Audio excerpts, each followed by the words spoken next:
الحمد للہ وکفا وسلام علی عبادہ الذین اصطفى اما بعد فاعوذ باللہ من الشیطان الرجیم بسم اللہ الرحمن الرحیم ان اللہ وملائکتہ یصلون علی النبی یا ایہا الذین آمنوا صلوا علیہ وسلموا تسلیما اللہم صل علی سیدنا مولانا محمد معدن الجود والکرم وآلہ الکرام اجمعین۔ میری عزیز بہنوں اور بیٹیوں، آج کا سنی دعوت اسلامی کا یہ عظیم الشان اجتماع برائے خواتین کو ان کی مسئولیات، ان کی ذمہ داریاں یاد دلانے کے لیے منعقد کیا گیا ہے۔ اس اجتماع میں اس بات کی کوشش کی جائے گی کہ مردوں کی طرح سے ہماری بہنیں اور بیٹیاں بھی اسلام کے تعلق سے، اسلامی معاشرے کے تعلق سے، اسلامی آئین اور نظام کے تعلق سے جو ان کی ذمہ داریاں ہیں انہیں وہ پورا کریں۔ تاریخ کے ہر دور میں اسلام کے غلبہ، حق و باطل کی جنگ اور اسلامی معاشرے کی تشکیل میں خواتین کا بڑا اہم رول رہا ہے۔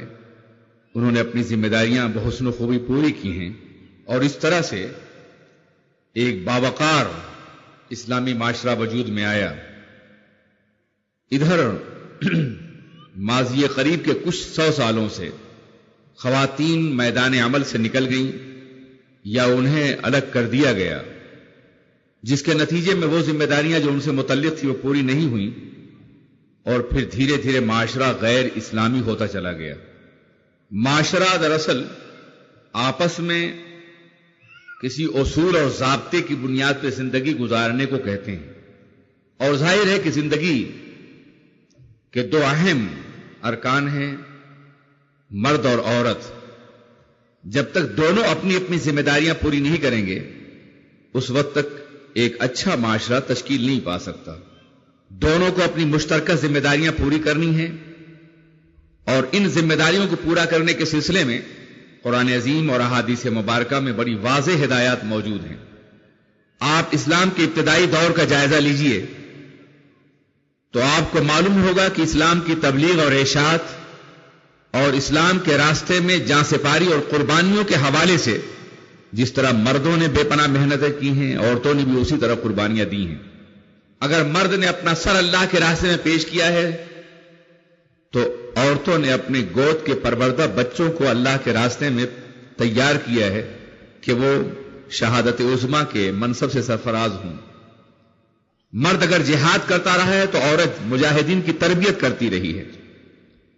مرد اگر علوم و فنون کے میدان میں آگے بڑھتا رہا ہے تو ہماری مائیں اور بہنیں ان درسگاہوں، یونیورسٹیوں اور کالجوں کے لیے بہترین دماغ تیار کرتی رہی ہیں جن کے ذریعے سے اسلام ایک انتہائی عظیم علمی تحریک اور ایک غالب تحریک بن کر کے ابھرا۔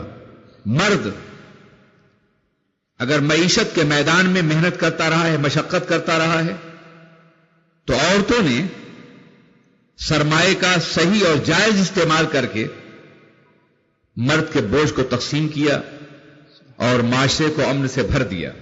مرد اگر پتھر توڑتا رہا ہے تو عورتیں پتھر توڑنے والے ہاتھوں کو اخلاص اور محبت کا پھول دیتی رہی ہیں۔ قرآن عظیم نے لِتَسْكُنُوا إِلَيْهَا کا جو حکم دیا گیا ہے اس کا بنیادی فلسفہ یہی ہے۔ مرد اگر دنیا کے باطل فلسفوں کا مقابلہ کرتا رہا ہے تو عورتیں اپنی آغوش میں ایسے مفکرین پروان چڑھاتی رہی ہیں جو ان باطل فلسفوں کا جواب دے سکیں۔ مکالمات فلاطون لکھ سکی لیکن اسی کے شعلے سے ٹوٹا شرار افلاطون۔ آپ دیکھیں اور غور فرمائیں کہ مرد کو اگر شرف حاصل ہے کہ اسے نبوت کے منصب سے سرفراز کیا گیا ہے تو عورتوں کو یہ شرف حاصل ہے کہ ان کی آغوش میں نبی پروان چڑھے ہیں، انبیاء نے ان کی آغوش میں آنکھیں کھولی ہیں، ان کا دودھ پیا ہے اور ان کے زیر تربیت رہ کر نوامیس وحی کو وصول کیا ہے۔ کیا یہ معمولی مرتبہ ہے؟ پیغمبر ہونا بلا شبہ انسانیت کے لیے عظیم الشان منصب ہے، لیکن وہ ذات جس کا پیغمبر بھی احترام کرے، پیغمبر مخدوم کائنات ہوتا ہے، محترم ہوتا ہے، کائنات کا ذرہ ذرہ پیغمبر کا احترام کرتا ہے. یہی وجہ ہے کہ پیغمبر کو یہ حکم نہیں دیا گیا کہ وہ کسی کے سامنے زانو ادب طے کریں، کسی کی تلمیذ یا شاگرد بن جائیں. پیغمبر کا معلم براہ راست پروردگار عالم ہے. وَعَلَّمَكَ مَا لَمْ تَكُنْ تَعْلَمْ وَكَانَ فَضْلُ اللَّهِ عَلَيْكَ عَظِيمًا. اگر کوئی عام انسان معلم ہوتا تو پیغمبر کو اس کا احترام کرنا پڑتا، پیغمبر کو ان کا ادب کرنا پڑتا، پیغمبر کو ان کی رعایت کرنی پڑتی، اور یہ الزام لگایا جاتا کہ پیغمبر جو بھی فرما رہے ہیں وہ فلاں کی محنت اور مشقت کا نتیجہ ہے. اس لیے پیغمبر کو تعلیم دینے کے لیے اللہ نے کسی انسان کو منتخب نہیں کیا، بلکہ براہ راست رب العزت نے خود پیغمبران کرام کو تعلیم دی. وحی پاک کا سلسلہ دراصل تعلیم ہی کا ایک سلسلہ تھا. تو پیغمبروں کا معلم حقیقی اللہ تبارک و تعالی ہے. اللہ پیغمبر کا معلم ہے اور پیغمبر ساری کائنات کے معلم ہوتے ہیں. سبحان اللہ. بعثت معلما، مجھے معلم بنا کے بھیجا گیا ہے. وہ براہ راست اللہ کی ذات سے علم لیتے ہیں اور اللہ کے بندوں کو تقسیم کرتے ہیں. انما انا قاسم واللہ یعطی، میں تقسیم کرنے والا ہوں، اللہ عطا فرمانے والا ہے، اللہ دینے والا ہے. وہ قاسم ارزاق عالمین ہے، وہ قاسم نامہ الہیہ ہے، وہ قاسم علوم الہیہ ہے. تو پیغمبر کسی کے سامنے اس لیے نہیں بیٹھے کہ ساری کائنات کے لیے پیغمبر مخدوم و محترم ہے، پیغمبر پر کسی کا ادب واجب نہیں ہے. لیکن طبقہ نسواں میں ماں کا منصب وہ ہے کہ جن کا احترام پیغمبر بھی کرتے ہوئے نظر آتے ہیں. سبحان اللہ، سبحان اللہ. اپنی حقیقی ماں کو تو اللہ کے رسول صلی اللہ علیہ وسلم نے بہت کم عمری میں دیکھا تھا، لیکن اتنا ضرور ہے کہ مدینہ طیبہ سے واپسی کے وقت آپ کو معلوم ہوگا کہ اللہ کے رسول صلی اللہ علیہ وسلم کے والد محترم جناب عبداللہ کا انتقال حضور کی ولادت سے پہلے ہو گیا تھا. وہ مدینہ طیبہ میں آرام فرما تھے، مدفون ہیں. جب آپ 6 سال کے ہوئے تو ماں نے سوچا کہ میں اپنے لخت جگر کو محمد عربی صلی اللہ علیہ وسلم کو باپ کی قبر یا باپ کا مدفن دکھا دوں. اس نیت سے وہ لے کر کے مکہ مکرمہ سے مدینہ طیبہ روانہ ہوئی. ایک بیوی اپنے شوہر کی قبر پر حاضر ہوئی، ایک ننھا بچہ اپنی باپ کی قبر کو دیکھ رہا تھا، اور اس کے بعد وہاں سے واپس ہونے لگے. شاید رسول اکرم صلی اللہ علیہ وسلم کی والدہ محترمہ جناب آمنہ اپنے شوہر کی جدائی اور پھر ان کی قبر انور کی زیارت کو برداشت نہ کر سکی، بیمار ہوئی اور مقام ابوا میں انتقال ہو گیا. جب ان کا انتقال ہوا تو اللہ کے رسول تھے اور ایک خاتون تھی جناب ام ایمن. آپ اندازہ فرمائیں کہ اللہ کے رسول تاجدار دو عالم صلی اللہ علیہ وسلم نے اور جناب ام ایمن نے قبر تیار کی، اور رسول پاک نے ننھے ہاتھوں سے اپنی مقدس ماں کو قبر میں لٹایا، مٹی ڈالی اور قبر تیار کی جو آج تک موجود تھی.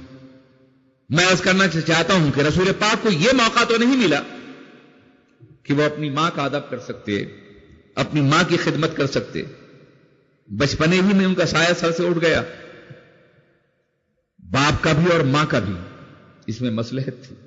مصلحت یہ تھی کہ اللہ تبارک و تعالیٰ اپنے آخری پیغمبر کو بغیر کسی مادی سہارے کے اپنی مشیت کے زیر سایہ پالنا چاہتا تھا، تاکہ نہ کوئی استاذ کا سہارا ہو، نہ کسی باپ کا سہارا ہو، نہ کسی ماں کا سہارا ہو. براہ راست وہ پروردہ آغوش رحمت الہی ہوں، اس لیے ہر سایہ اٹھا لیا گیا. اور دوسری مصلحت یہ تھی کہ اس طرح سے اللہ کے رسول صلی اللہ علیہ وسلم یتیمی کا کرب برداشت کریں گے اور دنیا بھر کے تمام یتیموں کو اپنے آغوش رحمت میں لے لیں گے. چنانچہ یتیموں کے باب میں قرآن عظیم کی جو تعلیمات ہیں اور سرور کائنات کے جو احکامات ہیں وہ آپ کے سامنے. ارشاد فرماتے ہیں میں اور یتیم کی کفالت کرنے والے قیامت میں 2 انگلیوں کی طرح ایک دوسرے سے قریب ہوں گے. ایک صاحب آتے اور کہتے یا رسول اللہ میرا دل بڑا سخت، قرآن پاک پڑھا جاتا ہے، لوگوں کی آنکھیں روتی مگر میرے دل پہ کوئی اثر نہیں ہوتا. آپ نے فرمایا کہ یتیم کے سر پہ محبت کا ہاتھ رکھو، دل نرم ہو جائے گا. حضور اکرم تاجدار دو عالم سرور کائنات محمد الرسول اللہ نے فرمایا دنیا میں سب سے بہترین گھر وہ ہے جس میں کسی یتیم کی محبت اور پیار کے ساتھ پرورش ہو رہی ہے. عبداللہ کے در یتیم نے ساری دنیا کے یتیموں کو اپنے دامن میں اس لیے پناہ دی کہ انہوں نے یتیمی کا کرب برداشت کیا تھا، خود یتیم ہو گئے تھے. میرے عزیز ساتھیوں، میں عرض کر رہا تھا کہ ماں کو انہوں نے نہیں دیکھا، ماں کی خدمت کا موقع نہیں ملا، لیکن اگر دودھ پلانے والی ماں جناب حلیمہ آ جاتی ہیں تو رسول پاک اپنی وہ چادر جس چادر میں ساری کائنات کو چھپائیں گے قیامت میں، وہ ان کے قدموں کے نیچے بچھا دیتے ہیں. سبحان اللہ سبحان اللہ. بتاؤ اگر ماں ہوتی تو کیا عالم ہوتا. جب حضرت حلیمہ کے ساتھ یہ معاملہ ہے، جب ان کے نیچے ردائے رحمت الہی بچھا دی جاتی ہے، جب اپنی بہن دودھ شریک بہن کے ساتھ یہ معاملہ ہے، تو بتائیے اگر خود ماں حیات ہوتی تو رسول پاک کا عمل کیا ہوتا. سبحان اللہ. تو ماں ہونا، عورت ہونا اسلام میں بڑا اونچا مقام رکھتا ہے.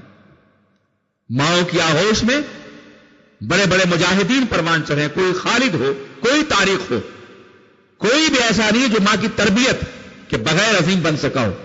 کوئی خواجہ ہو، کوئی غوث ہو، کوئی داتا ہو. ان سب کے اعلیٰ کردار میں، ان کے روحانی مراتب میں، ان کے علو و ارتقاء میں ماں کا سب سے زیادہ نمایاں رول رہا ہے. سبحان اللہ. خواجہ کی ماں اگر اتنی عظیم نہ ہوتی تو آج خواجہ نہ ہوتے. غوث پاک کی ماں اگر طہارت و پاکیزگی کے اس مقام پر نہ ہوتی جن کا تذکرہ بوقت عود کیا گیا تھا، تو غوث پاک ان تمام مراحل کو طے نہیں کر سکتے تھے. عزیزان ملت اسلامیہ، اسی طریقے سے بڑے بڑے مورخین، بڑے بڑے محدثین، بڑے بڑے فقہا، تاریخ اسلامی کے انتہائی عظیم اکابر کہ جن پہ امت اسلامیہ فخر کرتی ہے، ان کی تربیت میں ماؤں کو بے پناہ دخل رہا ہے. تربیت و تعلیم کے علاوہ ماں کا یہ رول بہت زیادہ اہم ہے کہ وہ اپنی آغوش میں انسانی شرافت، اخلاق اور محبت کو پروان چڑھاتی ہے، اور بچوں کے رگوں میں صرف دودھ نہیں بلکہ محبت اور ایمان منتقل کرتی ہے. سبحان اللہ. یہ عمل صبح قیامت تک جاری رہے گا. کاش ہماری ہر بہن، ہماری ہر بیٹی، ہماری ہر ماں اس عمل کے لیے تیار ہو جائے. جب سے ہماری بہنوں اور بیٹیوں نے اپنی ذمہ داریوں کو فراموش کر دیا ہے، اس کے بعد سے وہ قومیں ابھرنا کم ہو گئیں، وہ لوگ پیدا ہونے بند ہو گئے ہیں جو تنہا ہوتے تھے مگر تاریخ کا دھارا بدل دیتے تھے، تاریخ میں انقلاب برپا کر دیتے تھے. عزیزان ملت اسلامیہ، میری بہنوں، میری بیٹیوں، آپ اگر شروع ہی سے ایک خاتون کے رول کو دیکھیں اسلام میں تو آپ کو ہزاروں ایسی مثالیں ملیں گی.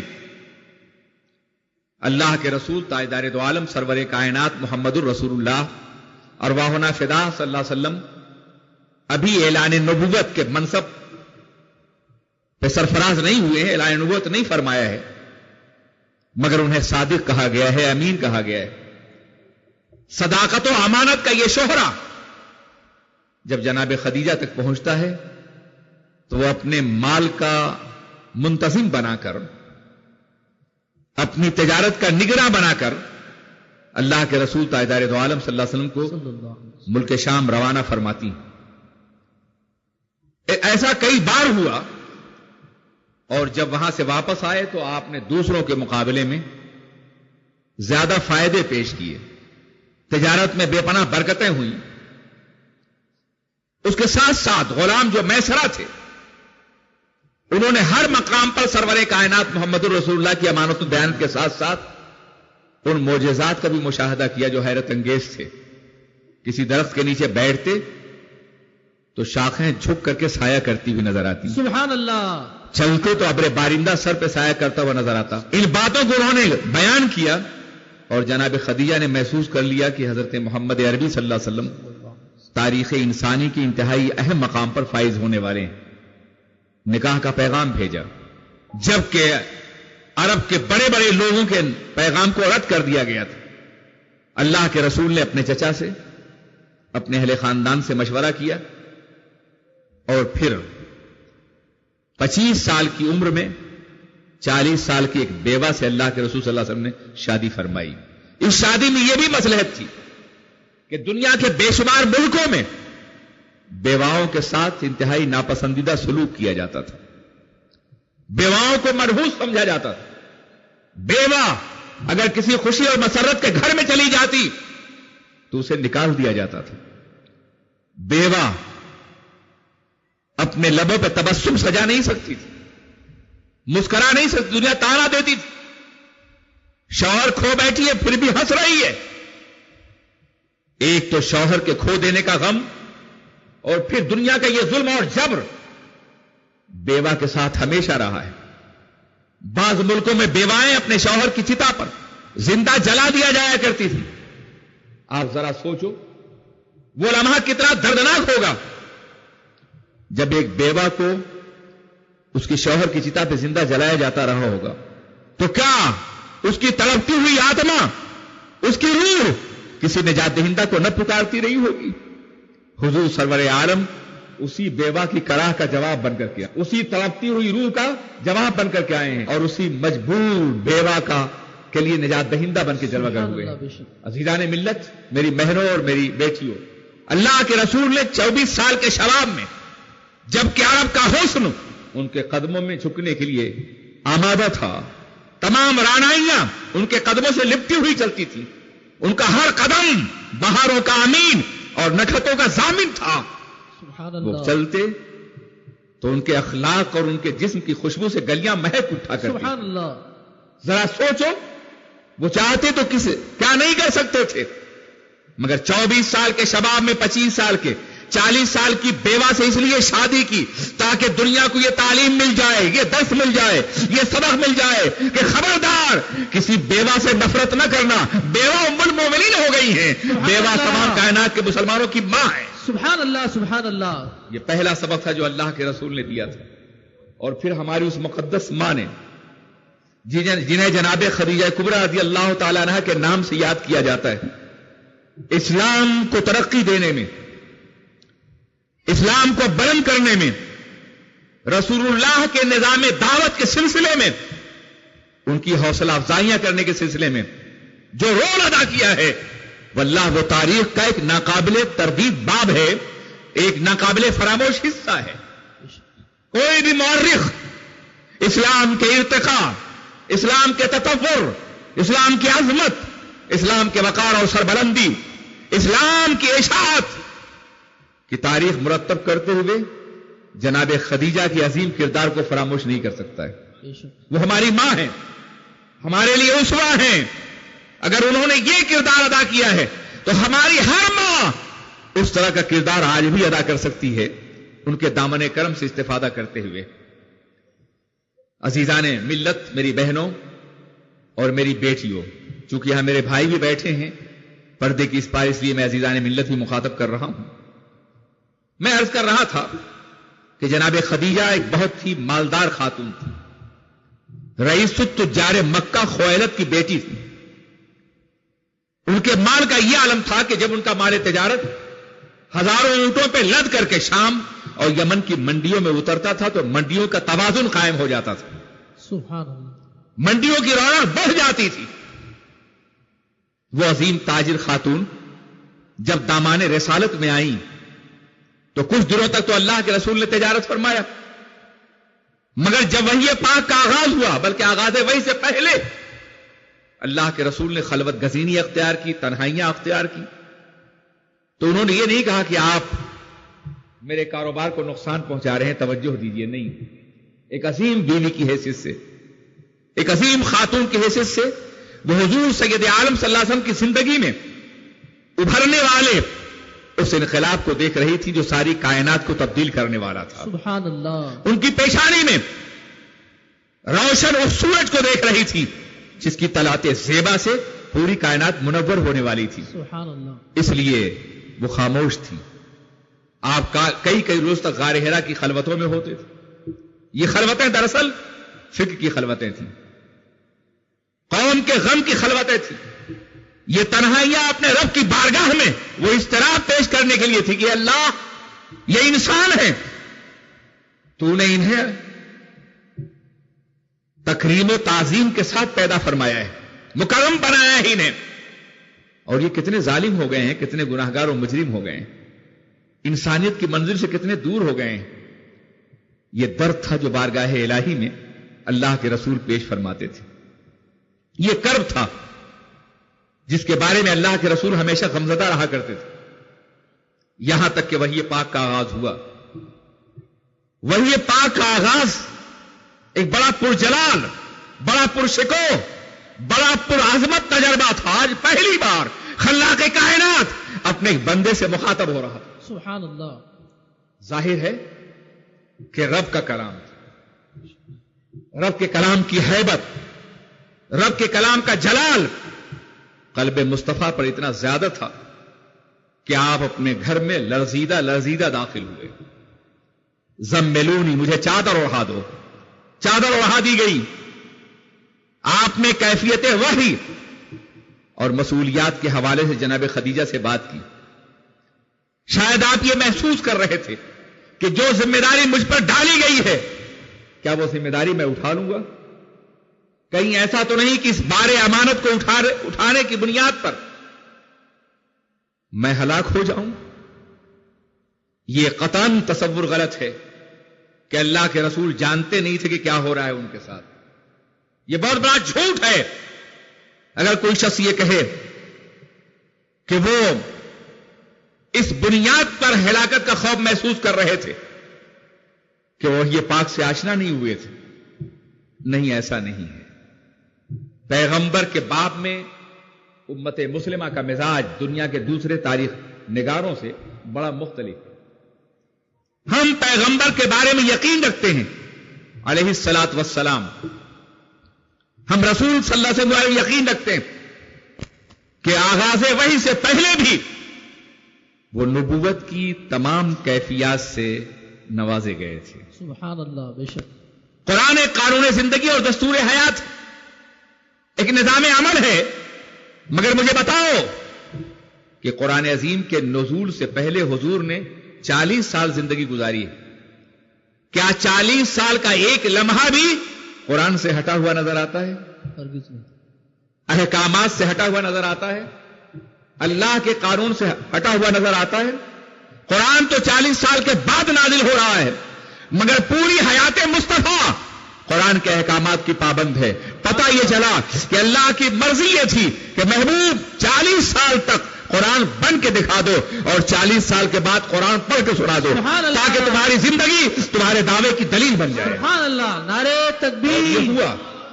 نعرہ رسالت، علامہ مفکر اسلام. چنانچہ وحی پاک کے قبولیت کے سلسلے میں، اپنی دعوت کی سچائی کے سلسلے میں اللہ کے رسول نے اپنے ماضی کو بطور استشہاد پیش کیا ہے. فقط لبثت فیکم عمرا، میں نے تم میں ایک زندگی گزاری ہے. کیا تم نے ہمیں صادق نہیں کہا ہے، امین نہیں کہا ہے؟ کیا تم نے ہماری پیشانی غیر اللہ کے سامنے جھکتے ہوئے دیکھا ہے؟ کیا ہماری زبان پہ کبھی کوئی جھوٹ جاری ہوا ہے؟ تو اللہ کے رسول کی فطرت پیغمبرانہ قالب میں ڈھلی ہوئی تھی. سبحان اللہ. ان کا کردار ایک پیغمبر کا کردار تھا ولادت کے بعد ہی سے. اس لیے وحی پاک کا تجربہ بلا شبہ اللہ کے براہ راست مکالمے کا یا کلام الہی کے جلال کا تجربہ تھا، عدم علم کا تجربہ نہیں تھا. جلال الہی اور کلام الہی کی عظمت سے لرزتے ہوئے گئے. خدیجہ مجھے چادر اڑا دو. چادر اڑا دی گئی. جناب خدیجہ یہ محسوس کرتی ہیں کہ آپ خوف محسوس کر رہے ہیں. تو ایک شریک زندگی کا جو رول ہو سکتا ہے یہاں بھرپور نمایاں نظر آئے گا آپ کو. اتنا نمایاں کہ اگر اسی کو سامنے رکھا جائے تو ہماری ہر بیٹی، ہماری ہر بہن، ہماری ہر ماں قیامت تک کے لیے اپنا رول متعین کر سکتی. صرف ایک واقعے کو سامنے رکھا جائے تو بیوی کا حقیقی رول کیا ہے؟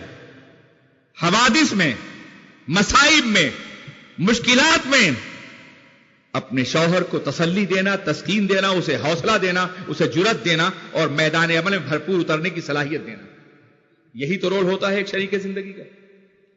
باہر سے اگر مصائب کا ستایا ہوا، حالات کا مارا ہوا، زمانے کی ضرب برداشت کرتا ہوا، دنیا کی ٹھوکروں میں سے نپٹتا ہوا، تپتے ہوئے صحرا میں جلتا ہوا اگر شوہر گھر میں داخل ہو تو بیوی اس کے لیے ایک جنت سکون فراہم کر دے. بیٹا آ جائے تو ماں کی ممتا کے سائے میں وہ اپنا ہر غم فراموش کر دے. بھائی آ جائے تو بہن کی انتہائی خلق محبت اسے یہ محسوس کرنے مجبور کرے کہ میں تنہا نہیں ہوں زندگی کے میدان میں, میری ماں بھی ساتھ ہے, میری بیوی بھی ساتھ ہے, اور میری بہن بھی ساتھ ہے, اور اتنے مکمل سائے ہیں جو تپتے ہوئے صحرا میں ہمارے سروں پر اللہ کی رحمت کا شامیانہ بنے ہوئے ہیں. سبحان اللہ. جناب خدیجہ کہتی ہیں کہ آپ کو غم نہیں کرنا چاہیے, اللہ آپ کو ہلاک نہیں کرے گا. آپ بیواؤں کو سہارا دیتے ہیں, کمزوروں کی مدد کرتے ہیں, یتیموں کی نگہداشت کرتے ہیں, ضرورت مندوں کی ضرورت پورا کرتے ہیں. بھلا اللہ آپ کو کیسے ہلاک کرے گا؟ آپ کسی تکلیف سے غم نہ کیجئے. آپ اندازہ فرمائیں, یہ ایک رول ہے, ایک شریک زندگی کا, ایک رول ہے پارٹنر آف لائف کا, ایک رول ہے اس خاتون کا کہ جن کے اسلامات پہ بڑے احسانات ہونے والے تھے. اور پھر جناب خدیجہ نے اس کے بعد سے اللہ کے رسول تاجدار دو عالم صلی اللہ علیہ وسلم سے عرض کیا تھا کہ آج کے بعد میں اور میری دولت سب کچھ اسلام کے لیے, اس وحی پاک کے عام کرنے کے لیے جو آپ کے سینے پاک پر نازل کی جا رہی ہے, قلب اطہر پہ اتر رہی. آپ اندازہ فرمائیں, ایک بیوی اپنے شوہر کی تمام کمزوریوں سے واقف ہوتی, تمام خوبیوں سے بھی واقف ہوتی. اگر پیغمبر اعظم کی زندگی میں کوئی معمولی سی بھی انسانی کمزوری ہوتی تو جناب خدیجہ کائنات انسانی کی سب سے پہلے مسلمان خاتون نہ ہوتی. سبحان اللہ, سبحان اللہ. سب سے پہلے اسلام کے قبول کرنے کا مطلب یہ ہے کہ جناب خدیجہ انہیں پہلے ہی سے اس مقام پہ محسوس کرتی تھی جو مقام نبوت ہو سکتا تھا, جو مقام دعوت ہو سکتا تھا. سبحان اللہ. عزیزان ملت اسلامیہ, جناب خدیجہ نے اسلام قبول کر لیا ہے. جس طرح سے مردوں کو یہ شرف حاصل ہے کہ نبوت ان میں آئی ہے, خواتین کو بھی یہ شرف حاصل ہے کہ سب سے پہلے نبوت کا استقبال کرنے والی ہماری مائیں رہی ہیں, سبحان اللہ, خواتین رہی ہیں. سبحان اللہ. اس کے بعد آپ جانتے ہیں کیا ہوا؟ نازوں میں پلی ہوئی جناب خدیجہ, نعمتوں میں پروان چڑھنے والی جناب خدیجہ, وہ جناب خدیجہ کہ جن کا احترام پورا حجاز کرتا تھا, جن کے دروازے سے بڑی سخی تھی پہلے ہی سے, حجاز کا ہر ضرورت مند اپنی ضرورت پوری کرتا تھا, جن کے آستانے سے ارباب احتیاج کے لیے خیرات بڑھتی رہتی تھی, انہوں نے اپنا سب کچھ اللہ کے راستے میں لٹانا شروع کر دیا. حضور تبلیغ دین مصروف ہو گئے اور جناب خدیجہ نے اپنی دولت اللہ کے رسول کے مشن پر لگانی شروع کر دی. یہاں تک ایک ایسا وقت آیا کہ جناب خدیجہ کے گھر میں فاقہ ہونے لگا. نازوں کی پلی ہوئی, نعمتوں کی پروردہ آغوش نعمت جو تھی اب فاقوں کے دور سے گزر رہی ہیں, مگر مشن کی کامیابی, مشن کی عظمت اور نبی کے پیغام کی برتری کا احساس انہیں ہر زخم برداشت کرنے کے لیے, ہر تکلیف گوارا کرنے کے لیے انہیں آمادہ کر چکا ہے. یہاں تک کہ وہ بیمار ہوئی, یہ بیماری مرض الوصال ہے, اب وہ اپنے اللہ سے ملنے والی ہے. مرض کی شدت جب بڑھی اور مکے والوں کو یہ محسوس ہونے لگا کہ اب خدیجہ انتقال کرنے والی ہیں, تو یہ نبی کے بائیکاٹ کا زمانہ تھا. مکے والوں نے کہا یہ اچھا موقع ہے کہ پیغمبر پہ ایمان لانے والوں کو ہم یہ محسوس کرائیں کہ ہم تمہارے ساتھ کیا سلوک کریں گے. یہ صحیح ہے کہ ہم پر بڑا احسان ہے جناب خدیجہ کا اور خویلد کا, ان کے والد کا, مگر ہم اپنے باپ دادا کے دین سے انحراف کی سزا انہیں ضرور دیں گے. اگر وہ انتقال کر گئی تو ہم جنازہ اپنے کعبے پہ نہیں اٹھائیں گے, ممکن ہوا تو مکے کے قبرستان میں دفن نہیں ہونے دیں گے. بائیکاٹ اس سطح تک صرف اس لیے کہ پیغمبر اللہ کی معرفت دینے کے لیے آئے تھے, ایک خدا کا تصور دینے کے لیے آئے تھے, انسانوں کی غلامی کی زنجیریں توڑنے کے لیے آئے تھے, تحریر انسانی کا اعلیٰ ترین مقام بخشنے کے لیے آئے تھے. انسان کی پیشانی کو خدا کی بارگاہ میں جھکا کر کے اباطیل کے سامنے جھکنے سے روکنے کے لیے آئے تھے. سبحان اللہ. اس کی اتنی بڑی سزا. ایک خاتون ہے اتم، جو چپکے سے جناب خدیجہ گھر میں حاضر ہوتی اور کہتی ہیں میری بہن میں مکے والوں سے چھپتی ہوئی آئی ہوں، میں محسوس کر رہی ہوں کہ تم اب چند دنوں کی مہمان ہو. مکے والے یہ مشورہ کر رہے ہیں چلو زندگی جیسی گزر گئی. اب مجھے گواہ بنا کر کہ اتنا کہہ دو کہ رسول پاک کا کلمہ تم نے نادانی سے پڑھ لیا تھا، میں مکے والوں کو مطمئن کر دوں گی اور تمہارا جنازہ اسی دھوم سے اٹھے گا جس کی تم مستحق ہو. آخر تمہارے بڑے احسانات ہیں مکے والوں پر. جناب خدیجہ مرض کی شدت میں اٹھ بیٹھی اور فرمایا آتم کیا کہہ رہی ہو؟ میں نے رسول کا کلمہ نادانی سے پڑھا ہے. ہزاروں بار عقل و خرد کی بلندیوں نے میرے قدموں کو بوسا دیا ہوگا تب میں نے یہ کلمہ پڑھا ہے. اور سنو، مجھے اس بات پہ کوئی غم نہیں ہے کہ مکے والے میرا جنازہ نہیں اٹھائیں گے. اگر مکے کے لوگ میرا جنازہ نہیں اٹھائیں گے تو قدوسیان عرش میرا جنازہ اٹھائیں گے. سبحان اللہ. زمین مکہ اگر ہمیں قبول نہ کرے گی تو زمین رحمت الہی قبول کرے گی. مجھے اپنے رب کی غیرت پہ بھروسہ ہے کہ نہ میں رسوا ہوں گی، نہ میرا جنازہ رسوا ہوگا، نہ میرے نبی رسوا ہوں گے. سبحان اللہ. سبحان اللہ. عزت والا پروردگار عزت والے نبی اور ان کے خاندان کو عزت ضرور عطا فرمائے گا. بے شک. اتم ابھی تو یہ کہہ رہی تھی کہ پلٹ آئیے، لیکن ان جملوں میں وہ حرارت ایمانی پوشیدہ تھی جس نے اتم کے احساسات کو بدل دیا. انہوں نے بے ساختہ پڑھ لیا لا الہ الا اللہ محمد الرسول اللہ. اتم تم نے بھی کلمہ پڑھ لیا، تم تو ایمان سے پلٹانے کے لیے آئی تھی. تو ان کا جواب سنیے، اور یہ جواب صبح قیامت تک کے لیے آپ سب کی کامیابی کا ضامن ہے. جناب اتم کہتی ہے خدیجہ، وہ مذہب جو اپنے ماننے والوں کو اس قدر ناقابل شکست یقین دیتا ہو کہ موت کا چہرہ بھی یقین کا چہرہ مزمحل نہ کر سکے، وہ مذہب جھوٹا نہیں ہوتا، سچا ہوگا. میں نے اس لیے کلمہ پڑھ لیا ہے. میں عرض کرنا چاہتا ہوں، آج ہزاروں حوادث ہیں، ہزاروں قیامتیں ہیں، دنیا یہ چاہتی ہے کہ آپ سے آپ کا تشخص چھین لیا جائے، ایمانی احساسات چھین لیے جائیں، مگر اپنے دل میں ایمان کا وہی مقام پیدا کیجئے کہ موت کا چہرہ بھی یقین کا چہرہ مطمئن نہ کر سکے. اور جب آپ ایسا کریں گے تو کامیابیاں آپ کی قدم چومیں گی، عظمتیں آپ کے گھر کی میراث بن جائیں گی. میں عرض کرنا چاہتا ہوں، جناب خدیجہ نے دیکھا کہ انہوں نے کلمہ پڑھ لیا تو کہا کہ میں نے بارہا تم سے ایک بات کہنی چاہی تھی لیکن میں کہہ نہ سکی، مگر اب جب کہ میں زندگی کا آخری سفر کرنے جا رہی ہوں تو یہ بات کہہ دوں کہ میرے رسول کو اتنی بھی فرصت نہیں ہے کہ وہ فاطمہ کا چہرہ دھلا سکیں. ان کے ذمے بڑی اہم ذمہ داری ڈالی گئی. تم مجھے یقین دلاؤ کہ جب تک فاطمہ اپنے گھر کی نہ ہو جائیں اس وقت تک تم انہیں محسوس مت ہونے دینا کہ فاطمہ بن ماں کی ہو گئی. اللہ کے رسول تشریف لائے اور کہا خدیجہ کیا حال ہے؟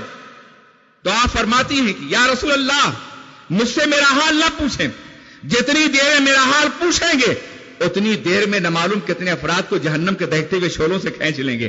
آپ جائیے اپنے کار تبلیغ کو انجام دیجیے، میرے حال کو میرا رفیق اعلیٰ آپ سے بہتر دیکھ رہا ہے. آپ اندازہ فرمائے دین کے لیے یہ مشقتیں، دین کے لیے یہ تکلیفیں جو برداشت کی گئی تھی، کیا آج ہماری بیٹیاں ہماری بہنیں جناب خدیجہ کی زندگی سے سبق حاصل کر سکتی؟ وہ دین جو عورتوں کا نجات دہندہ بن کر کے آیا تھا، وہ دین جو دفن کی جانے والی بچیوں کو زندگی دے رہا ہے، وہ دین جس نے عورت کو اتنا بلند فرمایا کہ وہ کائنات انسانی کی نگاہ میں انتہائی محترم ہو گئی. اس دین کی سربلندی کے لیے، اس نبی کے نظام کو عام کرنے کے لیے ہماری بیٹیاں کیا کرنا چاہتی ہیں، ہماری بہنیں کیا فیصلہ کریں گی؟ آج سنی دعوت اسلامی کے اجتماع میں انہیں یہ طے کرنا ہوگا. سبحان اللہ. سب سے پہلے تو نے اپنی زندگی میں وہ سارے عناصر جو غیر اسلامی انہیں نکالنا ہوگا. بے شک سبحان اللہ اگر سبحان کوئی اللہ عادت غیر اسلامی ہے تو نکالنا ہوگا، سبحان اللہ سبحان کوئی عمل غیر اسلامی ہے تو نکالنا ہوگا، سبحان اللہ کوئی فیشن غیر اسلامی ہے تو نکالنا ہوگا، کوئی شوق غیر اسلامی ہے تو نکالنا ہوگا. ہماری بیٹیوں اور ہماری بہنوں کو اپنی عادتیں، اپنا شوق، اپنا فیشن، اپنی روایات سب کچھ اسلام کے سانچے میں ڈالنا ہوگا. سبحان اللہ اور جب ایسا ہو جائے گا تو پھر انہیں ملکوتیت کا تقدس حاصل ہو جائے گا. سبحان اللہ بڑی اہم حیثیت ان کی ہو جائے گی. بے شک پھر ان کی ہر نفس، تاثیر نفس سے اولیاء اللہ پیدا ہونے لگیں گے. سبحان اللہ مومنین جنم لیں گے ان کی آغوش میں. اللہ اس لیے کہ دنیا کی سب سے بڑی تربیت گاہ، سب سے بڑی درسگاہ، سب سے پہلی درسگاہ ایک ماں کی آغوش ہوتی ہے. بے شک سبحان اللہ باپ کا کاندھا نہیں، باپ کی آغوش نہیں. باپ تو باہر کا ذمہ دار ہے. گھر میں ماں اپنے بچے کو صرف دودھ نہیں پلاتی بلکہ اخلاق کی تعلیم بھی پلاتی ہے، سبحان اللہ محبت بھی پلاتی ہے، سبحان اللہ عشق رسول بھی پلاتی ہے، توحید کا تصور بھی پلاتی ہے، بندگی کا احساس بھی پلاتی ہے. یہ سب کچھ ماں اپنے بیٹے کو دیتی ہے. اور تھوڑے بہت ہم سب اس کے گواہ ہیں. آپ اندازہ فرمائیں اور غور کریں کہ جب ہم ننھے سے بچے تھے تو کس چیز نے ہم کو ایمان طرف مائل کیا تھا؟ ہمارے اندر ایمان کس شے نے منتقل کیا ہے؟ کیا کسی فلسفی نے ہم کو اسلام پر لیکچر دیا تھا؟ توحید الہی کو سمجھایا تھا؟ خدا کے وجود پر دلائل قائم کیے تھے کہ پہلے ہماری عقل نے قبول کیا اور پھر ہمارے دل نے مانا ہو؟ نہیں، ہم نے تو اپنی ماں کی پیشانی کو خدا کی بارگاہ میں جھک کر کے، جھکتا ہوا دیکھ کے خدا کی الوہیت اور خدا کی قدرت کا اقرار کر لیا. سبحان اللہ سبحان اللہ ہم نے تو اپنی ماں سے اپنے رب کو پہچانا ہے، بے شک اپنی ماں کے آغوش سے اپنے رب کو جانا ہے. ہم بستر میں ہوتے تھے، ماں وضو کرتی تھی، باپ وضو کرتے تھے، مسجدوں سے اذان کی آواز آتی تھی اور ہمارے محسوسات، ہمارے مشاعر کی تشکیل ہوتی تھی. سبحان اللہ ہمارے اندر کے جذبات اللہ کی بندگی کے لیے ہمیں آمادہ کرتے تھے. واللہ العظیم اگر کسی دانشور نے خدا کے وجود کو ثابت کیا اور آپ نے مانا تو دماغ تو مانے گا مگر دل جھکنا نہیں جانے گا. ماں وہ ہوتی ہے جو دل کو جھکاتی ہے، جو مشاعر جھکاتی ہے، جو محسوسات کو جھکاتی ہے. سبحان اللہ سبحان اللہ یہی وجہ ہے کہ وہی لوگ بلند ہو سکے ہیں جن کی مائیں بلند رہی ہیں. وہی لوگ ولی ہو سکے ہیں جن کی مائیں ولیاں رہی ہیں. وہی لوگ قطب ہو سکے ہیں کہ جن کی مائیں پاکیزگی اور تقدس کا نمونہ بنی رہی ہیں. بے شک وہی لوگ صاحب نظر ہوئے ہیں جن کی ماؤں کی نظر کبھی آلودہ نہیں ہوئی گناہوں سے. سبحان اللہ وہی لوگ صاحب کردار بنے ہیں جنہوں نے اپنی باکردار ماؤں کا دودھ پیا ہے. آج یہ جنس ان کا کیوں ہوتی جا رہی ہے؟ آج اس لیے کہ ہماری بیٹیاں، ہماری مائیں اپنا حقیقی رول ادا نہیں کر رہی. آج عالم یہ ہے کہ بچہ سوتا ہے تو ٹی وی کھلا ہوا ہوتا ہے، ماں بھی دیکھ رہی ہوتی ہے اور شاید باپ بھی دیکھ رہا ہوتا ہے. اور بے غیرتی کے اس مناظر میں بچے کی فطرت ذلیل بنیادوں پہ تشکیل پاتی ہے، اللہ اکبر جنسی بنیادوں پہ تشکیل پاتی ہے. رات کے بہت دیر تک جاگتے ہوئے ماں باپ فلموں کا رقص، ڈراموں کی کیفیت اور یا مناظر اپنے ننھے ننھے بچوں کو ذہنوں میں منتقل کرتے ہیں. ابھی بچے ان مناظر سے لذت لینے کے قابل نہیں ہوتے مگر ماں باپ ان مناظر کا انہیں عادی بنا دیتے ہیں. اس لیے خود دیکھنا چاہتے ہیں. وہ جب خود دیکھنا چاہتے ہیں تو بچے کیا کریں گے؟ وہ بھی دیکھیں گے. نتیجہ یہ ہوتا ہے کہ جو حیا اور جو غیرت بچے کے اندر پیدا ہونی چاہیے وہ پیدا ہونے سے پہلے ہی مر جاتی ہے. الحیاء شعبۃ من الایمان، ایمان حیا ایمان ہی کا ایک حصہ ہے. سرکار نے فرمایا ایک دل کے اندر بے حیائی اور ایمان جمع نہیں ہو سکتے. بے شک ایک دل کے اندر بے حیائی اور ایمان جمع نہیں ہو سکتے. ایمان جب ہوگا تو حیا کے ساتھ ہوگا.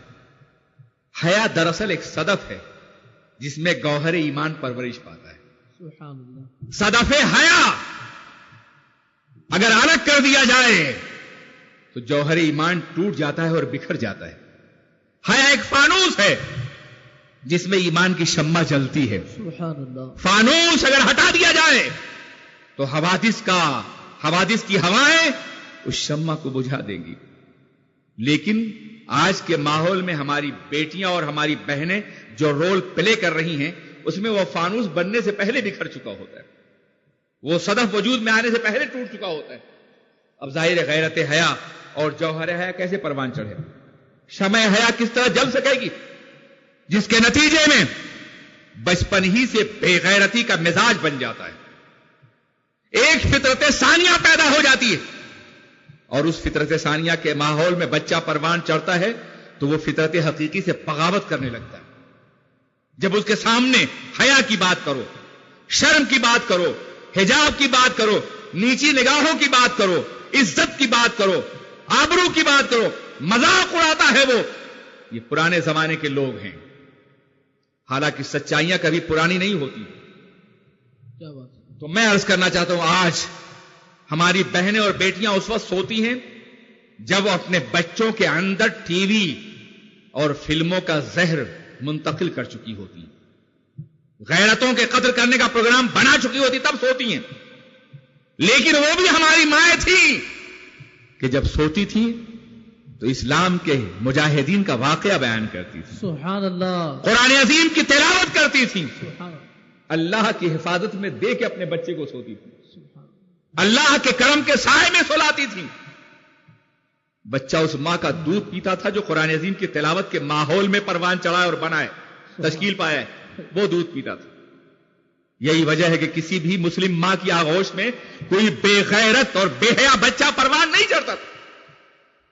لیکن آج یہ بات نہیں رہ گئی. یہی وجہ ہے صبح ہوتی ہے تو ہماری صبح کیسے ہوتی تھی آپ کو یاد ہوگا. ہم کوئی گزرے ہوئے زمانے کے لوگ نہیں.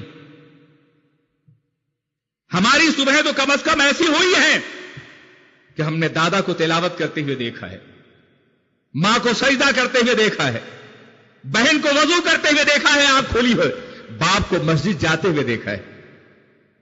تو ہماری بھی فطرت اسی سانچے میں ڈھل گئی. لیکن آج جب بچہ جاگتا ہے تو بھی ٹی وی کھلا ہوتا ہے, اور اگر نہیں تو ماں اگر آنکھ کھلی ہے تو فلمی گانے گاتی ہوئی نظر آتی ہے اور بچے اس کو محسوس کرتے ہوئے نظر آتے ہیں. کتنا فرق ہو گیا ہے. کبھی بچے تلاوت قرآن پاک کے ماحول میں آنکھ کھولتے تھے اور آج ٹی وی اور فلم کے بدترین مناظر کے سامنے آنکھ کھولتے ہیں. المیہ یہ ہو گیا ہے کہ پہلے لوگ سینما دیکھنے جاتے تھے, پارسا چھپ چھپا کے جاتے تھے, کسی کی نظر نہ پڑ جائے.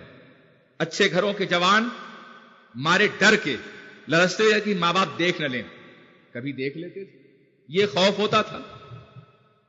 لیکن آج سینما کے لیے کہیں جانا نہیں ہے, وہ تمہارے سونے کے کمرے میں, ڈرائنگ روم میں آ کے باضابطہ طور پر موجود ہو چکا ہے. آج شیطان کسی منڈی میں رقص نہیں کر رہا ہے بلکہ تمہاری خوابگاہ میں ناچ رہا ہے. ان شیطانوں سے کیسے بچنے کی کوشش کرو گے؟ کبھی تم نے سوچا, میری بیٹیوں, تم نے کبھی غور کیا کہ آج کا بچہ کس قدر مظلوم بچہ ہے؟ آج ہماری آغوش میں پروان چڑھنے والا بچہ کس قدر ستایا ہوا ہے. آج ہم شکایت کرتے ہمارا بچہ آوارہ ہو گیا, ماں باپ کی بات نہیں سنتا, ماں باپ کے احکامات کو نہیں مانتا, یہ کرتا ہے وہ کرتا ہے. ہزاروں الزامات ہم بچے کے سر ڈالتے ہیں, لیکن ہم یہ بھول جاتے ہیں کہ ہم نے اپنے بچے کو کس ماحول میں پروان چڑھایا ہے, کیسے ہم نے اس کی پرورش کی, کیا ہم نے ماں باپ کی عظمتوں کا احساس دلایا ہے.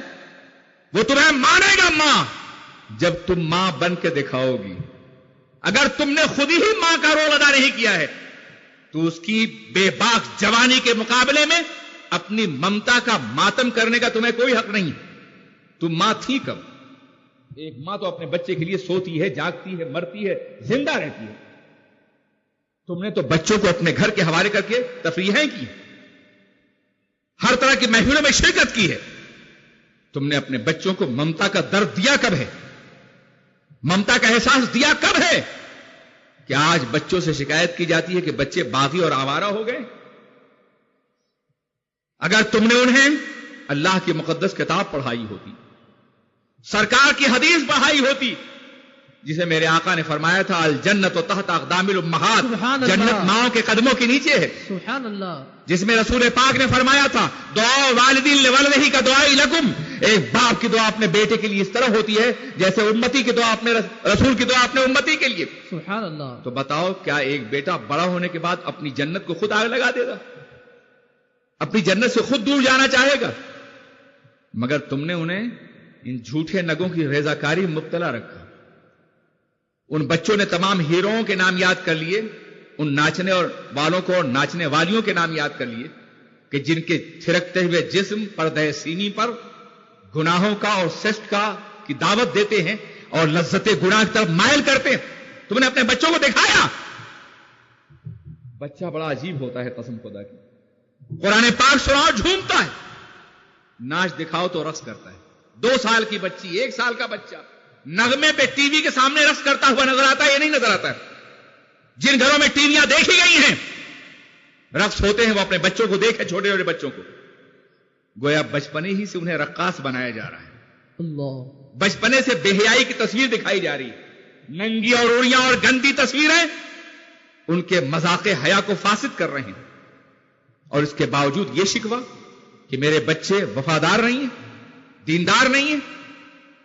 میرے عزیز بہنوں، میری ماں اور میری پیاری بیٹیوں، تم عام انسانوں کی طرح نہیں ہو، اپنا مقام پہچانو، اپنا منصب پہچانو، تم فاطمہ کی کنیزیں ہو، تم خدیجہ کی روحانی بیٹیاں ہو، تم مسلمان خاتون ہو، تمہارا مقام بے پناہ بلند ہے، خاص ہے ترکیب میں قوم رسول ہاشمی، تم رسول پاک کی قوم ہو، تم خیر امت کی کہ منصب سے نوازی گئی ہے، تمہیں انتخاب دیا گیا ہے، ایمان کے ذریعے سے منتخب کیا گیا ہے، تم ایک منتخب قوم کی بیٹیاں ہو، تم منتخب قوم کی مائیں ہو، تمہیں اپنی عظمت کو پہچاننا ہوگا، اپنی ڈگنیٹی، اپنے وقار کو محسوس کرنا ہوگا۔ بازار میں رہنے والیاں جو چاہیں سو کریں، مگر تم بازار کی عورتیں نہیں ہو، تم تو غیرت کی پروردہ ہو اور حریم غیرت میں رہنے والی مقدس خواتین ہو۔ سبحان اللہ، سبحان اللہ، اپنی غیرتوں کا صحیح تجزیہ کرو، سبحان اللہ، اور اپنے حالات کو دیکھو۔ میں عرض کر رہا تھا کہ اسلام کے ارتقاء میں، اسلام کی سربلندی میں عورتوں نے ہمیشہ ہر دور میں بڑا اہم رول ادا کیا ہے، اور اسلامی معاشرے کی دینی تشکیل تو بغیر عورت کے ممکن ہی نہیں۔ مرد معاشرہ بناتا نہیں ہے، معاشرہ عورت سے تشکیل پاتا ہے۔ بے شک، بے شک، سبحان اللہ، عورت کی جب عمومت پھیلتی ہے تو معاشرے کے عناصر تشکیل پاتے ہیں۔ بے شک، ہمیشہ اس بات کا جائزہ لو، دیکھو کیا تم سمجھ سکتے ہو کہ معاشرہ اس وقت تھا جب آدم تنہا تھے جنت میں؟ کوئی معاشرہ وجود میں آیا تھا؟ معاشرہ کہتے ہیں باب مفاعلت سے ہے، مفاعلت سے جس کے معنی آپس میں مل جل کے رہتا ہے۔ بے شک، سبحان اللہ، تو ایک آدمی سے معاشرہ تشکیل نہیں پاتا، معاشرے کے لیے متعدد افراد کا ساتھ رہنا ضروری ہوتا ہے۔ اگر یہ بات صحیح ہے تو مجھے بتاؤ کہ جب جنت میں آدم آئے تھے تب معاشرہ تشکیل پایا ہے، یا جب حوا علیہ السلام آئی ہیں تب معاشرہ مکمل ہوا ہے؟ سبحان اللہ، ماننا پڑے گا کہ حوا علیہ السلام کے بعد معاشرے کی بنیادی قدریں استوار کی گئی، اور اس وقت سے لے کے آج تک بیرونی دنیا میں معاشرے کے تصور کی تشکیل مرد کرتا ہے، اور گھر میں جو معاشرہ بنتا ہے وہ عورت کے ذریعے سے بنتا ہے۔ آج یہ بڑا دعویٰ کیا جا رہا ہے کہ مرد اور عورت دونوں برابر ہیں، ہم بھی کہتے ہیں برابر ہیں وہ، واللہ العظیم عورت انفیریئر نہیں ہے، کمتر نہیں ہے، دوسرے درجے کی شہری نہیں ہے۔ یہ دھوکہ ہے جو مغرب دے رہا ہے، یہ فریب ہے جو آج کا عیاش ذہن عورتوں کو اپنے مقصد کے استعمال کرنے کے لیے دے رہا ہے۔ اسلام نے تو عورت کو برابری کا مقام دیا ہے، کیا کہا ہے قرآن عظیم نے؟ وَلَهُنَّ مِثْلُ الَّذِي عَلَيْهِنَّ، سبحان اللہ، مردوں کے اوپر عورتوں کے وہی حقوق ہیں جو عورتوں کے مردوں کے اوپر ہیں۔ سبحان اللہ، صیغہ، انداز خطاب، مسئولیات سب کے اعتبار سے برابر قرار دیا جا رہا ہے۔ سبحان اللہ، قرآن عظیم ارشاد فرماتا ہے ہن لباس لکم وانتم لباس لہن، مساوات نہیں ہے، وہ تمہارے لیے لباس ہیں اور تم ان کے لیے لباس ہو۔ سبحان اللہ، لباس کہہ کے قرآن نے کیا کہنا چاہا ہے؟ لباس کیا کام دیتا ہے؟ لباس کا کام پردہ پوشی ہے، جسم کے عیوب کو چھپاتا ہے، تو مردوں کے لیے لباس ہو اور مرد تمہارے لباس ہیں. یعنی خبردار رشتہ ازدواج میں منسلک ہونے کے بعد ایک دوسرے کی پردہ در نہ بنو, پردہ پوش بنو. سبحان اللہ سبحان اللہ. مرد عورت کی پردہ پوشی کرے گا, عورت مرد کی پردہ پوشی کرے گی, بے شک. اور جو پردہ پوشی کرے گا اللہ اس کی پردہ پوشی کرے گا. من ستر عبدن سترہ اللہ, جو کسی بندے کی پردہ پوشی کرے گا اللہ اس کی پردہ پوشی کرے گا. میرے عزیز ساتھیوں اور میری بہنوں اور ماؤں, اسی طریقے سے ذرا سوچو اور غور کرو کہ قرآن نے کہا وہ تمہارے لباس, تم ان کے لیے لباس ہو. کیا مطلب ہے؟ یعنی لباس موسم سے بچاتا ہے جسم کو. سردیوں کے موسم میں آپ موٹا لباس پہن کے آتے ہیں, عرب لمبا جبہ پہنتا ہے, اس کے اوپر اقال باندھ لیتا ہے تاکہ وہ ریت سے اور بالو سے اور صحرا کی گزن سے محفوظ رہ سکے. تو لباس کا کام بیرونی حوادث سے بچانا ہوتا ہے.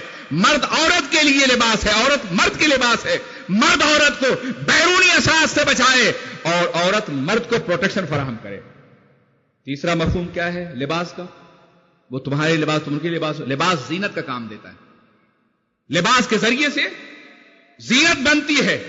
مرد عورت کی زینت ہے اور عورت مرد کی زینت ہے. یہ تمام باتیں مساوی طور پر کہی گئی. یہاں تک کہ قرآن عظیم نے ارشاد فرمایا کہ تم کو ایک جان سے پیدا کیا گیا ہے تاکہ چھوٹے اور بڑے کا تصور ہمیشہ کے لیے مٹ جائے. ایک جان سے پیدا کیا گیا ہے. قرآن عظیم کے مقدس فرمان کے مطابق کوئی فرق نہیں ہے مرد اور عورت میں. ہاں, ذمہ داریوں کی تقسیم ضرور کی گئی ہے. سبحان اللہ. مرد اور عورت دو پہیے ہیں. گاڑی کے دونوں پہیوں کو ایک طرف لگا دو, کار کے دو پہیے کو دو سمتوں میں لگانے کے بجائے ایک طرف لگا دو, کار چلے گی, گاڑی چلے گی. مرد اور عورت دو پہیے ہم بھی کہتے ہیں, مگر ایک کا میدان عمل باہر کی زندگی ہے اور دوسرے کا میدان عمل گھر کی زندگی ہے. ایک باہر کا تاجدار ہے, دوسری گھر کی ملکہ. سبحان اللہ سبحان اللہ. ایک کا کام روزی فراہم کرنا ہے اور دوسرے کا کام اسی روزی کو جائز بنیادوں پر اپنے گھر والوں پر تقسیم کر کے ان کی تربیت کرنا ہے, انہیں آگے بڑھانا ہے. سبحان اللہ سبحان اللہ. تقسیم کی ہے شریعت مطہرہ نے, کم کی عزت بڑھائی ہے, عورت کا وقار بڑھایا ہے, عورت کی آبرو بڑھائی ہے. آپ اندازہ ایک باغیرت عورت سے پوچھو کہ رات کو وہ اپنے شوہر کے پاس ہوتی ہے اور دن کو اپنے باس کے پاس ہوتی ہے, مجبور کی گئی ہے روزی کمانے پر, اپنی حیا اور اپنی غیرت کو فروغ کرنے پر. یہ جدید معاشرہ ہے. ایک ایئر ہاسٹس سے پوچھو کہ جب وہ مردوں کے برتن صاف کرتی تو اس کے دل پہ کیا گزرتا ہے. ہوٹل میں کام کرنے والی کسی لڑکی سے پوچھو کہ جب وہ دوسروں کی مرکز نگاہ بناتی ہے تو اس کی غیرت اور اس کی حیا کیا کہتی ہے اس سے. تجارت کرنے والی کسی سے پوچھو کہ جب وہ مسکرا کر کے ہنس کر کے کسی مرد سے بات کرتی ہے تو پھر اس کا عالم کیا ہوتا ہے اور کہاں جاتی ہے اس کی نسوانیت. یہ تو دراصل عورت کا مردہ احساس ہے جو اسے بیدار نہیں ہونے دے رہا ہے. قسم خدا کی, جس روز عورت کا ضمیر بیدار ہو گیا وہ مغربی تہذیب اور نئے زمانے سے بغاوت کرے گی اور اسلام کے دامن میں آ جائے گی. سبحان اللہ سبحان اللہ. اس ضمیر کو بیدار کرنے کی ضرورت ہے. میں ایک مثال آپ کو دوں. امریکہ میں ابھی 11 ستمبر کے بعد کی بات ہے. امریکہ میں ایک عورت کو اس بات کا, ایک پادری کی بیوی کو, چرچ کے فادر کی بیوی کو یہ حکم دیا گیا کہ تم قرآن پاک کی وہ آیتیں تلاش کرو جس میں جہاد کا حکم دیا ہے اور پھر اسے ٹیررزم کے حوالے سے متعارف کراؤ. جہاد دراصل انسانی زندگی کے بچانے اور تحفظ کا نام ہے. سبحان اللہ. لیکن اس ٹیررزم پر فٹ کرنے کے لیے کام دیا گیا اسے. اس نے قرآن پاک کا مطالعہ کرنا شروع کیا اور قرآن پاک کے ختم کرنے سے پہلے اس نے اسلام قبول کر لیا. ہنگامہ مچ گیا چرچ کی دنیا میں, ہنگامہ مچ گیا. شوہر پہ دباؤ پڑا, یہ کیا ہو گیا, ہم نے تو اس قوم کو ٹیررسٹ ثابت کرنے کے لیے قرآن دیا تھا, اس نے اسلام قبول کر لیا, یہ کیا بات ہوئی ہے. اس کو بلایا گیا اور اس سے پوچھا گیا کہ تم نے ایسا کیوں کیا. کہا اس لیے کہ اسلام میں مجھے سچائی نظر آئی.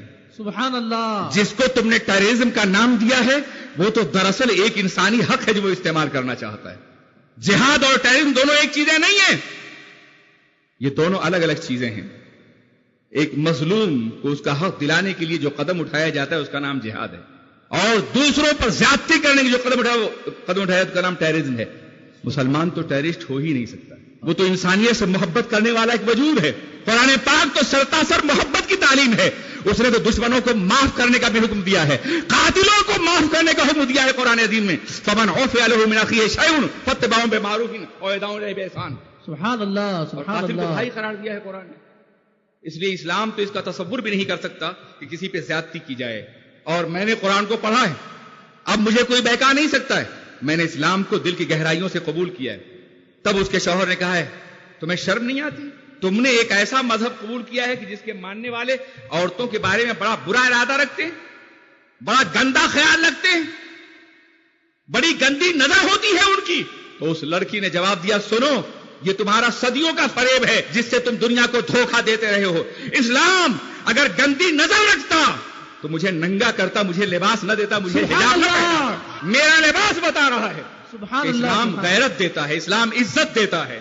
سبحان اللہ. اسلام یا تو بہن مانتا ہے, یا بیٹی مانتا ہے, یا ماں مانتا ہے. سبحان اللہ. اس کے علاوہ کسی اور رشتے کو قبول نہیں کرتا. سبحان اللہ. اس نے کہا میں نے قرآن پڑھا ہے, قرآن میں ایک ماں باپ سے سب کو پیدا کرنے کا حکم دیا گیا ہے, آدم اور حوا سے. تو اس کا مطلب یہ ہے کہ جب تک کوئی لڑکی تمہاری بیوی نہ بن جائے اس وقت تک تمہاری بہن ہے. سبحان اللہ. اور صرف مسلمانوں کی بیٹیاں نہیں, ہر قوم کی بیٹی تمہاری بہن ہے یا ماں ہے. سبحان اللہ, سبحان اللہ. جو کسی کو اپنی بہن کہے گا اس سے زیادتی کا اور گناہ کا ارادہ کر سکتا ہے کیا؟ اسلام تو ہر بیٹی کو بہن کا تقدس دیتا ہے, بہن کی طہارت دیتا ہے, بہن کی پاکیزگی دیتا ہے. اس لیے آج جو عورتیں برابری کا دعویٰ کر رہی ہیں دراصل وہ مغرب کے ذہنی اغوا کا شکار ہے. ہائی جیک کیا گیا ہے انہیں. جس روز انہیں اپنی غیرت کا احساس ہوگا, اپنی آبرو کا احساس ہوگا, اس روز انہیں پناہ اسلام کے دامن میں ملے گی. یہی وجہ ہے کہ مغربی دنیا میں مردوں کے مقابلے میں عورتیں زیادہ اسلام قبول کر رہی ہیں. سبحان اللہ. پروپیگنڈا تو یہ ہو رہا ہے کہ اسلام ایسا ہے, اسلام ایسا ہے, اسلام ایسا ہے. اسلام 4 شادیوں کی اجازت دیتا ہے. ایک عورت سے کہا گیا کہ تم نے اسلام قبول کر لیا, تمہارا شوہر کہیں دوسری شادی نہ کر لے, اسلام تو اجازت دیتا ہے. کہا ہاں, اگر اس نے دوسری شادی کر لی تو بھی مجھے کوئی اعتراض نہیں ہوگا, اس لیے کہ مجھے معلوم ہوگا کہ میرا شوہر کہاں رات گزار رہا ہے. مگر جو دوسری شادیاں نہیں کرتے ان کی بیویوں کو یہ معلوم نہیں ہوتا کہ ان کا شوہر کہاں رات گزار رہا ہے. سبحان اللہ. کرتے تو وہ بھی وہی ہیں لیکن غیر قانونی اور ناجائز طریقے پہ کرتے ہیں, اور مستقل طور پر اپنی بیوی کو شبہات کا ریب و تذبذب کی دلدل میں تڑپاتے رہتے. اور اول تو اسلام نے جو اجازت دی ہے وہ ان قیدوں کے ساتھ دی ہے کہ جب ان پابندیوں کو, رسپانسبلٹیز کو, یا جو بھی شرائط کنڈیشن ہیں اس پہ غور کرے گا تو کوئی مسلمان دوسری شادی کرے گا نہیں. عدل کی شرط ہے, عدل محبت میں, سبحان اللہ. عدل تقسیم میں, سبحان اللہ. عدل مکان میں, سبحان اللہ. عدل لباس میں, سبحان اللہ. حتیٰ کہ مساوات پیار میں. چلو بھئی لباس ایک طرح کا دے دو گے, کپڑا ایک طرح کا دے دو گے, مکان دے دو گے, مگر پیار میں تم مساوات کیسے برتو گے؟ سبحان اللہ. جو عدل کی شرط ہے اس عدل کی شرط کو نہ کوئی پورا کر پائے گا نہ دوسری شادی کرے گا. سبحان اللہ. سبحان. نتیجہ یہ ہے کہ کروڑوں مسلمانوں میں چند افراد ملتے ہیں جو دوسری شادیاں کرتے ہیں, اور کروڑوں آزاد خیالوں میں ہزاروں ایسے ہوتے ہیں جو بیویاں رکھ کر کے بھی اپنی تسکین کے لیے دوسروں کے پاس جاتے ہیں. اللہ اکبر. منڈیاں سجی ہوئی ہیں, اللہ. برائیوں کے مراکز سجے ہوئے ہیں.